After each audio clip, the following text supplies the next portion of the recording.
नमस्कार दोस्तों, हमारे YouTube चैनल वेदांत पर आप सभी का एक बार फिर से स्वागत है। तो आज का जो टॉपिक है बहुत ही अच्छा है, आप लोग एक बार ज़रूर देखिएगा। इंसान अपने सुख दुख के लिए काफ़ी हद तक खुद जिम्मेदार होता है।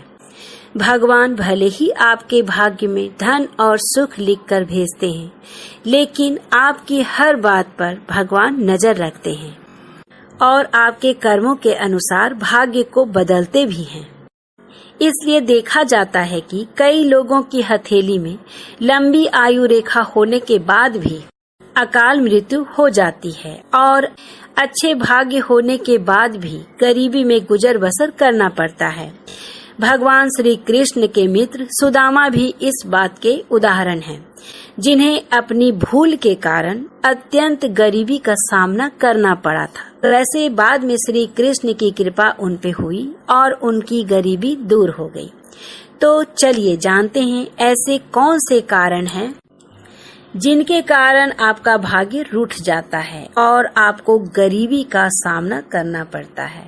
हम बात कर रहे हैं सुदामा की। तो सबसे पहले सुदामा की उदाहरण लेते हैं, जिनकी वजह से सुदामा गरीब हुए। सुदामा ने लालच में आकर गुरु माता के द्वारा दिया गया भोजन अकेले ही खा लिया, जबकि उसमें श्री कृष्ण का भी हिस्सा था। दूसरे का हिस्सा खा लेने की वजह से सुदामा को गरीबी का सामना करना पड़ा। यहाँ यह भी याद रखिए कि गीता में कहा गया है, जो कोई भगवान को भोग लगाए बिना भोजन कर लेते हैं, वो चोरी का अन्न खाने के समान भूल करते हैं।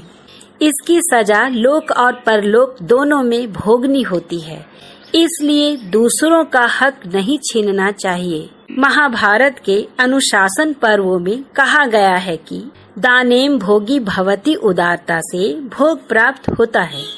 भूखा और गरीब आदमी घर के द्वार पर भोजन मांगने आए और अगर आप उसे धुतकार कर भगा देते हैं तो वे महापाप माना जाता है। ऐसे व्यक्ति के घर में कभी भी बरकत नहीं होती है और माँ लक्ष्मी इनसे रूठकर चली जाती हैं। आइए अब अगला कारण जानते हैं। श्रिया एत स्त्रियो नाम सत्कारय भूति मित्रता पालता निगृहस्ताक्ष श्री भवती भारत। यानी स्त्रियां ही श्री अर्थात लक्ष्मी हैं। ऐश्वर्य चाहने वाले को उनका आदर करना चाहिए। जो पुरुष अपनी पत्नी के साथ बुरा व्यवहार करते हैं, उनके साथ कटुर वचन बोलते हैं और मारपीट करते हैं, उन घरों में अधिक समय तक लक्ष्मी नहीं रहती। पुराणों में लिखा गया है, जहाँ गृह लक्ष्मी यानी घर की स्त्री का अनादर होता है, वहाँ अधिक समय तक देवी लक्ष्मी नहीं रहती हैं, यानी वहाँ गरीबी आने लगती है। मदिरा और जुआ को सर्वनाश का कारण माना गया है। इसका उदाहरण महाभारत में तो आप सबने देखा ही होगा। पर स्त्री गमन को महापाप माना गया है। बाली से लेकर रावण तक और रामायण से लेकर महाभारत तक इसके अनेक उदाहरण देखने को मिलते हैं, जिनमें पर स्त्री पर कुदृष्टि डालने के कारण धन संपन्न व्यक्ति भी दरिद्र हो जाता है। अहिल्या पर कुदृष्टि डालने के कारण देवताओं के राजा इंद्र को भी राजपाट गवाकर सामान्य मनुष्य की तरह ही भटकना पड़ा था।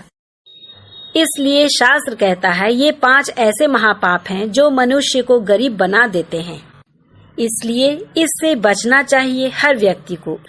धन्यवाद। वीडियो अगर अच्छी लगे तो लाइक शेयर कमेंट जरूर कर दीजिएगा। नए हो तो चैनल को सब्सक्राइब कर लीजिएगा। फिर मिलते हैं एक अलग जानकारी के साथ। तब तक के लिए मैं आज्ञा चाहती हूँ।